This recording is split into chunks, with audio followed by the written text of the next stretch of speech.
So Gen AI is a type of artificial intelligence model that doesn't just analyze data, it creates new content. Okay, it can create text, it can create image, it can create music, it can create code, everything, right? By learning pattern from massive data sets. Okay, and of course, when we say this foundation model, right, there are many foundation models like GPT, BERT, Stable Diffusion. So GPT is basically a foundation model built by ChatGPT. Okay, of course, Gemini has their own foundation model. When I say foundation model, that has the world of information. So every organization put in all the information that is available in the globe into a model called a foundation model. Okay, and there are models built for specific purpose. For example, if you want to do research, you choose a different model, so you will get a response differently.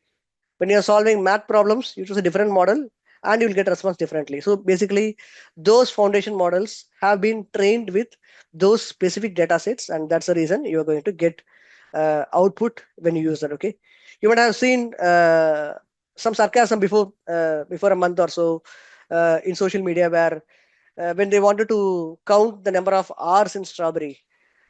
So most of us would have seen that sarcasm, right? And ChatGPT tells that it is 2 R only, but basically it's 3.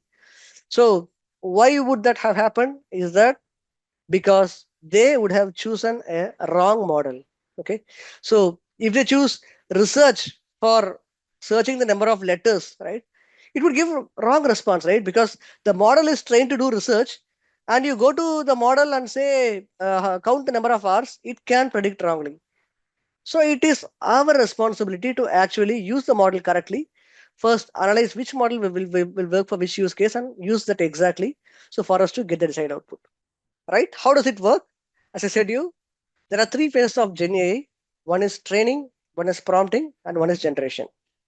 When we talk about training, of course, that's where all the foundation model that we're talking about came in place, where uh, that has been trained already. And of course, they are training as well. Okay, so if you see the latest update of ChatGPT, it is somewhere around 2022. Okay, and then these 3 year data, they are still training. Okay, I don't know when they will train, but basically, that has data only till 2022. So the training is a consistent process which the companies will do to keep their model updated.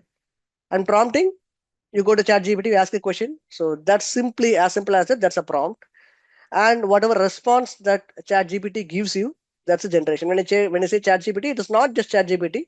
It is any text generation tool, any text generation AI tool that we can talk about. But since most people are familiar with ChatGPT, I often use the term ChatGPT. Okay, so that is how the prompting works. That is how this Gen AI works. Okay.